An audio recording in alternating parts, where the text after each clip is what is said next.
नमस्कार, आप देख रहे हैं द न्यूज और मैं रानी गुप्ता आपके साथ। इस वक्त की बड़ी खबर सामने आ रही है असम से। आपको बता दें कि असम के सीएम हेमंता बिस्वा शर्मा ने अवैध तरीके से भारत में घुसपैठ करने वाले रोहिंग्याओं को लेकर के बड़ा बयान दिया है।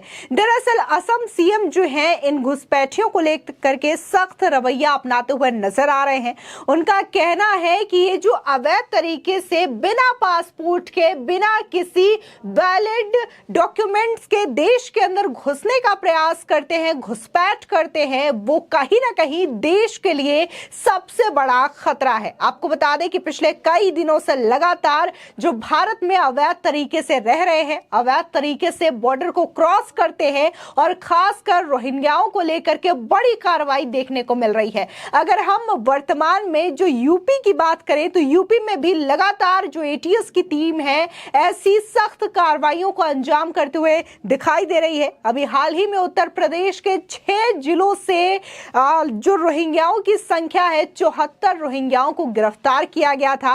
इससे पहले भी कई तरीके से अवैध जो घुसपैठिए हैं इनको बरामद किया गया है, जो कि भारत में तो इल्लीगल तरीके से आते हैं लेकिन समय के साथ ही अपने डॉक्यूमेंट्स बनवा लेते हैं जिसमें आधार कार्ड, वोटर आईडी, पासपोर्ट, ये तमाम चीजें शामिल रहती है। अब इसी रवैये को लेकर के हेमंता बिस्वा शर्मा ने बड़ा बयान दिया है। साथ ही उन्होंने ये तक कह दिया है कि ये जो घुसपैठिए आते हैं बॉर्डर क्रॉस करके वो सीधे दिल्ली जाते हैं। आपको बता दें कि दिल्ली में खास तौर से कई सारे ऐसे इलाके हैं जहां पर ये अवैध तरीके से आकर के रहते हैं, झुग्गी झोपड़ियां बनाते हैं और बकायदा दिल्ली गवर्नमेंट की ओर से इन्हें वो तमाम सुविधाएं दी जाती है, चाहे हम बात राशन की करें, बिजली की करें, पानी की करें, ये तमाम चीजें केजरीवाल सरकार के द्वारा इन्हें मुहैया भी करवाई जाती है।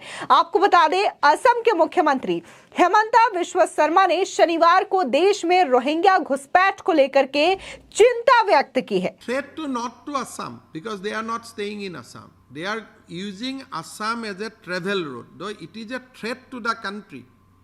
In what form? What form is what? If foreign national come to your state without passport and visa, what? I think you are a respected journalist, so you are a citizen of India. If somebody comes from outside our country without proper visa and passport, so what kind of threat? It is a threat to our sovereignty. নহলে তো passport visa কোটো যাবই না লাগিলেতেন। So anybody who is illegally entered, whether is a Rohingya or non-Rohingya, whether is a Hindu, Muslim, Buddhist, june নহক কিয়, anybody comes into India is a illegally. It is a illegal things and we cannot promote illegally. Hemanta Biswa Sharma का कहना है कि अप्रवासी लोग बिना passport, visa के देश में घुस रहे हैं। यह भारत की संप्रभुता के लिए बड़ा खतरा है। साथ ही हेमंता ने यह भी कहा कि दलालों का एक नेटवर्क है जो कि रोहिंग्याओं को त्रिपुरा और वहां से असम और इसके बाद देश के बाकी हिस्सों में लाते हैं। हमारी पुलिस अब त्रिपुरा में राज्य सरकार के साथ मिलकर उनके खिलाफ एक्शन करने के लिए काम भी कर रही है। इस दौरान असम के सीएम हेमंता बिस्वा शर्मा ने यह भी बताया कि रोहिंग्या उनके राज्य के लिए कोई खतरा नहीं है, लेकिन देश में घुसने के लिए उन्होंने असम का रास्ता बना लिया है। वो हिंदू हो या मुसलमान, ये इल्लीगल है और हम अवैधता को बढ़ावा नहीं दे सकते हैं। आपको बता दें इसी के साथ ही देखने को मिला है कि त्रिपुरा पुलिस ने भी बड़ी कार्रवाई की है और कई सारे जो रोहिंग्या है उनको गिरफ्तार किया है। ये संख्या करीब 300 से भी ज्यादा है। इस दौरान हेमंता बिस्वा शर्मा ने शनिवार को बोगाई गांव में पुलिस अधीक्षकों के 2 दिवसीय सम्मेलन के समापन पर यह तमाम बातें कही हैं। उन्होंने खुलासा किया है कि नेटवर्क के खिलाफ कार्रवाई शुरू करने के लिए असम की 5 पुलिस टीमें वर्तमान में त्रिपुरा में हैं और इसको लेकर के बकायदा सख्त कदम उठा रही है। उन्होंने कहा कि हमने पहले ही केंद्र सरकार को पूरी तरीके से इसके बारे में सूचना दी है और त्रिपुरा सरकार के सहयोग के साथ साथ केंद्रीय एजेंसियों की मदद भी ले रही है। हालांकि हमने उन्हें गिरफ्तार करने के बजाय देश से बाहर निकालने पर जोर दे रहे हैं क्योंकि वे जमानत लेकर बाहर आ जाएंगे और देश के नागरिक बनने की कोशिश तो करेंगे ही।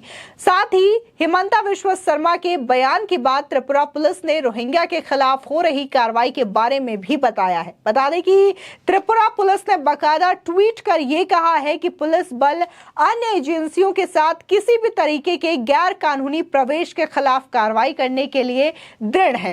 इस साल जून तक रोहिंग्या और दलालों सहित कुल 354 अवैध प्रवासियों को त्रिपुरा पुलिस ने गिरफ्तार किया है। यानी कि यहाँ पर जो त्रिपुरा पुलिस की कार्रवाई है वो भी देखने को मिल रही है और बकायदा इन्होंने संख्या भी बताई है कि कैसे भारी तादाद में रोहिंग्याओं को गिरफ्तार किया गया है। साथ ही जो पूरा नेटवर्क फैलाया जाता है दलालों के द्वारा, जो कि उन्हें लालच देते हैं और ये कहते हैं कि आप बॉर्डर क्रॉस करके आ जाइए, उसके बाद पैसे लेते हैं और तमाम जो उनके डॉक्यूमेंट्स हैं, चाहे फिर वो आधार कार्ड हो, वोटर आईडी हो, पासपोर्ट हो, ये तमाम चीजें अवैध तरीके से उनकी बनवा दी जाती है, जिसके बाद वो सीना ठोक के ये कहते हैं कि वो भारत के नागरिक हैं।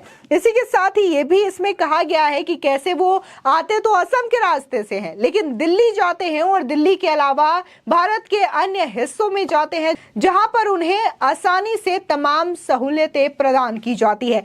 अभी पिछले दिनों बड़ी कार्रवाई देखने को मिली थी जहां पर जम्मू कश्मीर में भी कई सारे रोहिंग्याओं को गिरफ्तार किया गया था और उनके खिलाफ भी कार्रवाई की गई है। आपको बता दें, वहीं कई सारी रिसर्च में यह खुलासा हुआ है कि देश में ऐसे कई सारे पॉलिटिशियंस हैं जो कि लगातार इन रोहिंग्याओं को और जो अवैध तरीके से भारत में घुसने का प्रयास करते हैं उनको बकायदा सहूलियतें प्रदान की जाती है और सिर्फ तुष्टीकरण की राजनीति की वजह से, वोट बैंक की राजनीति की वजह से इन्हें तमाम वो सुविधाएं दी जाती है जिन्हें पा करके ये भारत में रहते हैं। इन्हें आसानी से फ्री में राशन दिया जाता है, आसानी से इन्हें फ्री में बिजली दी जाती है और यही नहीं, ये जो जगह जगह पर झुग्गी झोपड़ियां बना करके रहते हैं तो इसको लेकर के भी जो पूरा डिटेल है वो बकायदा सरकार के पास मौजूद रहता है, लेकिन इसके बावजूद इन पर कोई कार्रवाई नहीं की जाती है।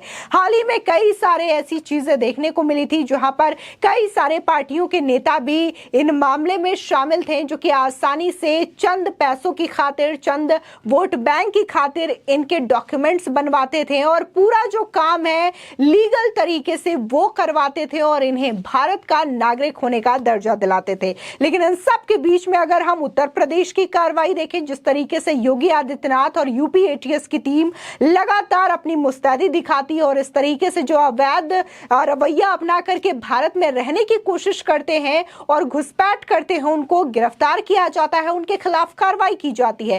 ठीक यही जो रवैया है वो असम में भी अपनाया जा रहा है और असम में भी रोहिंग्याओं को लेकर के बड़ी कार्रवाई की जा रही है और अब तो खुद हेमंता बिश्वा शर्मा जो कि वहां के सीएम है, उन्होंने बकायदा ये बात कही है कि न सिर्फ प्रदेश में इस चीज को लेकर के कार्रवाई हो रही है, त्रिपुरा पुलिस कर रही है ये कार्रवाई, बल्कि हमने केंद्र को भी इस बारे में सूचना दी है और वहां की जो जांच एजेंसियां हैं, केंद्रीय जांच एजेंसियां, उनसे भी मदद मांगी है ताकि ये रोहिंग्या या फिर अवैध तरीके से जो भारत में घुसने का प्रयास करते हैं वो कोई भी हो, उनके खिलाफ सख्त कार्रवाई होनी चाहिए। और इन्होंने ये तक कहा है कि हम जो है उन्हें गिरफ्तार करके उन्हें जेल में रखने की बजाय वापस उनके देश में छोड़ना ज्यादा बेहतर मानेंगे, क्योंकि अगर वो जमानत में आएंगे बाहर तो वो जाहिर तौर पर भारत की नागरिकता पाने की पूरी कोशिश करेंगे और इलीगल तरीके से डॉक्यूमेंट्स बनवाने की पूरी कोशिश करेंगे। तो उससे बेहतर है कि हम उन्हें वहीं पर छोड़ें जहां से वो